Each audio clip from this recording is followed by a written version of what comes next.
Você sabia que Pokémon tem muito mais a ensinar do que você percebe? Bom dia, boa tarde ou boa noite e sejam bem-vindos a mais um vídeo do canal. Eu sou Cleiton Mo e hoje eu vou falar um pouco das relações ecológicas que a gente pode usar a Pokédex como referência. Então vamos lá. Tá, vamos lá. Pokémon, como todo mundo já sabe, ou como a maioria já sabe, ou como pelo menos se você parou pra perceber alguma coisa no anime, você notou, ou no jogo, que existem relações entre a ficção de Pokémon e a vida real, né? O primeiro e mais significativo deles na franquia é a evolução.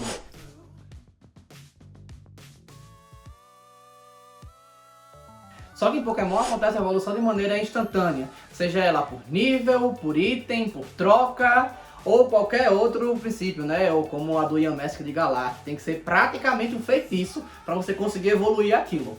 Mas ela é uma referência à evolução das espécies, de fato, mas a referência biológica de Pokémon não acaba por aí. Como eu já falei em um vídeo aqui no canal, também tem as evoluções convergentes e divergentes, mas também tem as relações ecológicas. Então, vamos começar. Primeiro, as relações ecológicas são divididas entre intraespecíficas e interespecíficas. Intraespecíficas que acontecem na mesma espécie. Então, dois ou mais indivíduos da mesma espécie. E interespecífica é aquelas que acontecem entre espécies diferentes. Mas o que são relações ecológicas? As relações... Agora eu gostei, Telecurso 2000. As relações ecológicas são... as relações estabelecidas no ambiente através da interação entre animais e plantas, fungos e algas, entre seres vivos. Às vezes um ser também não vivo, que a gente chama de abiótico, né? Entre seres, sejam bióticos ou abióticos, que compõem o meio, que compõem o ecossistema, né? Dentre eles a gente tem colônia, sociedade, predação, enfim, entre outros, parasitismo, por aí vai, e aí eu vou falar isso no vídeo. Como eu falei, a intraespecífica, ela é entre indivíduos da mesma espécie e interespecífica indivíduos que não são da mesma espécie. E eles são divididos em grupos de harmônicos e desarmônicos. No harmônico, primeiro da intraespecífica. Vamos começar da intraespecífica. Os harmônicos a gente tem colônia e sociedade. A colônia é basicamente quando esses indivíduos eles vão conviver juntos e eles vão fazer atividades ali associadas. Estão contribuindo com alguma coisa ali, estão vivendo juntos.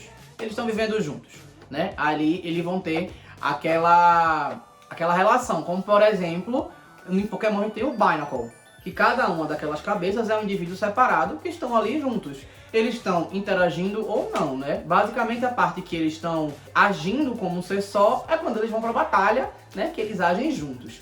Mas o Binacle e o Barbaracle, ele é um conglomerado de espécies iguais, né? E ali tipo ele é uma colônia daquele bivalve.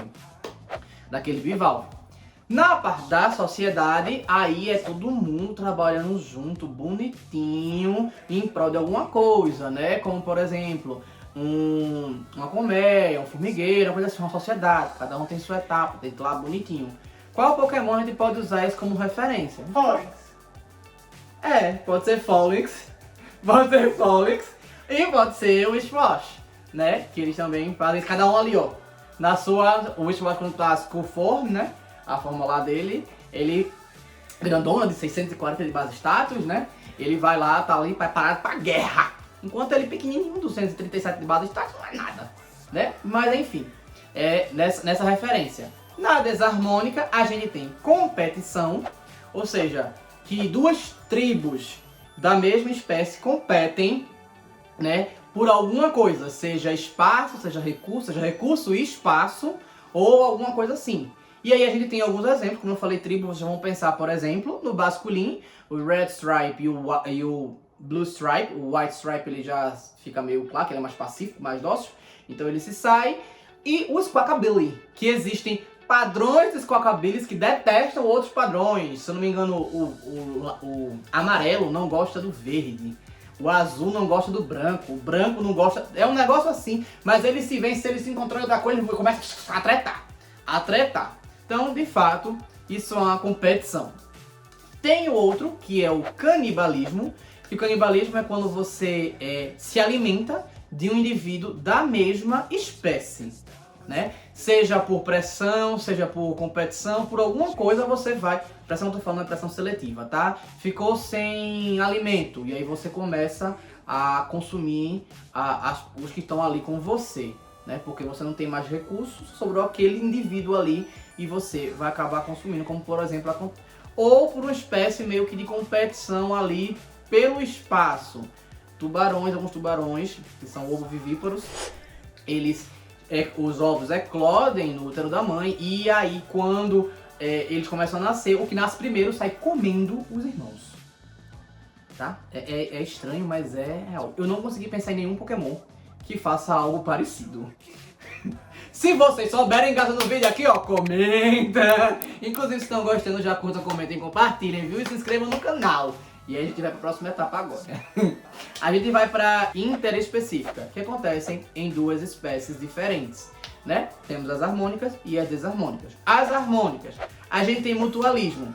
Mutualismo é o quê? É quando os dois indivíduos saem beneficiados. Um ajuda o outro em algum motivo e aí os dois saem beneficiados. A gente tem alguns Pokémons que fazem isso, né? Só que aí eu vou gerar um debate, mas isso chega a ser um mutualismo ou um mutualismo obrigatório, também chamado de simbiose. E aí, vai ser o quê? Por exemplo, o Slowbro ou Slowking, para existir, precisa do Slowpoke ser mordido pelo Shellder. Apesar de no jogo não estar isso, no anime deixa isso bem claro. E aí, qual é a relação de mutualismo entre os dois? O Shellder ganha locomoção, porque ele fica ali fixado no Slowbro, e como momento nenhum mostra ele comendo, significa que de alguma forma ele se alimenta de alguns nutrientes do Slowbro, né? Inclusive no Slowking dizem que é meio que a energia psíquica que está alimentando ele, né? E o Slowbro, o Slowking, ele consegue ficar bípede pelo equilíbrio. No caso do Slowbro, é o peso da cauda do Shellder que faz ele levantar para ele poder ser bípede. No caso do Slowking, é pela sapiência, desenvolvimento do cérebro. E aí ele pode ter uma forçação do bipedismo, vamos dizer assim. Do Slowking de Galar, a mesma lógica, mas do Slowbro de Galar é uma lógica meio que... Essa minha pata ficou inviável, né? Então eu vou ter que aprender a ter equilíbrio com isso aqui, e aí ele começa, né? Por isso que fica praticamente sem braço, não é só uma pata, ele praticamente fica sem braço do Shellder. Mas a vantagem pro Shellder é a mesma, dele poder se alimentar sem precisar de muito esforço e ele ainda poder locomover. Só que se você parar pra pensar que o Slowpoke, pra evoluir, ele precisa disso, ele precisa do Shellder, e o Shellder, pra ter aquela forma, ele precisa disso, ambos, eles precisam pra existir naquela forma ali, eles precisam dos dois, um do outro. Então, teoricamente, poderia ser uma simbiose ou um mutualismo obrigatório. Depende aí da interpretação. Mas a gente vai ficar com o mutualismo apenas porque o Shellder pode evoluir sozinho, né? Que é pra Cloyster. Então, enfim, não depende só disso pra evoluir. O comensalismo é quando basicamente apenas um se beneficia diretamente ou de uma via e o outro não sai no prejuízo, né? Como por exemplo, a gente tem um exemplo que pode ser e não pode ser, né? Porque assim, na vida real, a Remora tá ali na raia e ela vai comendo os restos da comida, tanto de uma raia quanto do tubarão. É considerado comensalismo porque ele não... o tubarão não é prejudicado, nem a raia é prejudicada e a Remora tá sempre ali. No caso de Pokémon Mantike e Remoraid, tem essa relação, só que não de alimento, e sim que Mantike evolui para Mantine com o Remoraid perto. Nesse caso, ao contrário, é só a raia que está se beneficiando, né? E o Remoraid não tem nenhum demérito com isso, ele segue a vidinha dele normal.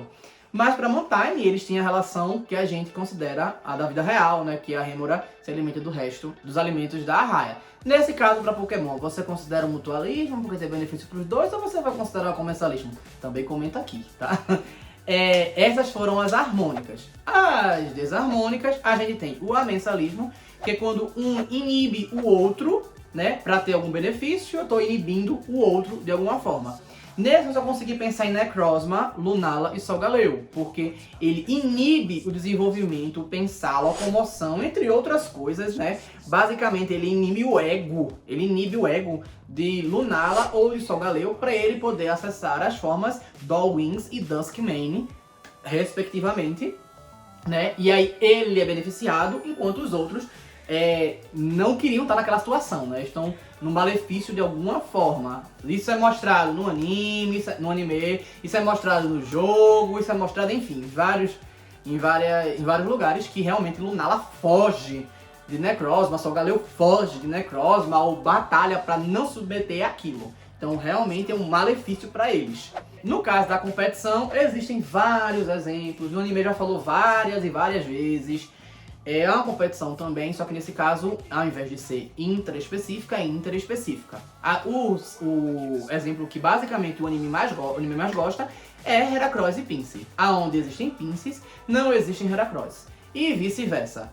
E isso nos jogos são expressos. Às vezes acontece num jogo ter Pincé e não ter Heracross, e no que tem Heracross não tem Pincé, né? Enfim, acontece isso. Eles não são o único exemplo, já mostraram exemplos também de Vileplumes brigarem com Belossons, né? Que aí você fica se é interespecífico ou intraespecífico, né? Você fica na dúvida nesse caso, visto que eles vão ter filhotinhos Odds, né? E por aí vai. Eles têm outros exemplos também. Parasitismo, o mais clássico, Paras, ao próprio nome, né? Porque ele tem um parasita, o parasita são os cogumelos nas costas dele, a ponto que o Parasect é quando o cogumelo se super desenvolve e Parasect sucumbe à consciência do fungo, né? Isso é uma referência a um fungo que pega algumas formigas, né? E basicamente é isso, ele tá sendo parasita, né? O outro tá completamente assim dominado pelo outro, que na vida real pode levar à morte, né? Meu Deus! Né? Porque parasitismo é quando tem um bicho que depende do organismo, né, do hospedeiro, para sobreviver numa etapa de vida lá dele e fazer a proliferação dele, e isso causa problemas no hospedeiro e pode levar o hospedeiro à morte, né? Como por exemplo a gente tem Tênia, né? Enfim, e a gente tem outros parasitas, obviamente. No caso da predação, a predação, como o próprio nome diz, é predar, né? É você consumir o outro, né? Caçar o outro. Isso é uma relação ecológica desarmônica também. E desarmônica sim, né? Não vou entrar muito nesse critério, mas desarmônica, considerada desarmônica. E por incrível que pareça, você nunca parou pra pensar, talvez o Pokémon Snap tenha dado um vislumbre disso, mas existem relações desarmônicas nisso, de predação em Pokémon, sim. Não só o Cramorant tentando comer a Rokuda, né? Como também existe, por exemplo, o Yangus caçando o Rattata. E foi justamente através dessa caça que aconteceu em Alola, especificamente, que os Rattatas pararam de ter hábitos diurnos para ter hábitos noturnos. E aí teve uma evolução divergente, né? Uma evolução que ele se adaptou a outro clima para sobreviver ao seu predador, que era um animal especificamente diurno, né? E aconteceu isso. Então aquela coisa, quando tem a predação, quem vai se adaptar primeiro? A presa vai se adaptar para fugir ou evitar o predador, ou o predador vai ficar cada vez mais forte e a sua pressão vai ser maior na presa. É uma corrida e aquele que se adaptar melhor ou mais rápido é quem vai ganhar, né? E nesse caso, o Rattata ganhou por enquanto, né? Ele teve a evolução para noturno, né? Ele passou a ser noturno. E aí, por causa disso, ele não encontra mais o Yangus. O Yangus teve que se alimentar de outra coisa. E o Rattata conseguiu sobreviver à parte noturna, né? A ser em Alola, né? E aí, por causa disso, também teve a seleção gargalo, né? Porque o Yangus fez essa pressão no Rattata. Ele não tinha um onde correr, porque são ilhas, né? Então fez essa pressão seletiva no Rattata. Teve diminuição da população e eles ficaram pra de noite. E aí os problemas ficaram diferentes. A ponto que o Raticate de Alola, ele parece ser mais robusto, né? Maior, né? Para se desenvolver, porque ele não pode fazer tantos agora, mas tem que resistir mais. Enfim, é isso. Eu espero que tenham gostado. Então curtam, comentem, compartilhem, se inscrevam no canal. Como eu falei, falem alguém que vocês imaginaram aí que tem um canibalismo. Se a gente considerar alguns pokémons plantas, que eles consomem às vezes as próprias folhas, como Petilil e Odds, mas não pra eles, né? Pros outros da mesma espécie, né? A gente pode considerar um canibalismo. Shuckle. Ele não vai pro próprio suco, não. Não, não vai pro próprio suco, não. Ele coloca e o suco não é dele. Ele bota as berries nele e ele produz, né? Ele faz fermentar dentro dele. Não é dele, não é expressão dele mesmo. Acho que só alguns pokémons planta mesmo poderiam se encaixar como Petilil e alguns insetos por causa do pólen. De dar o pólen, não sei o que.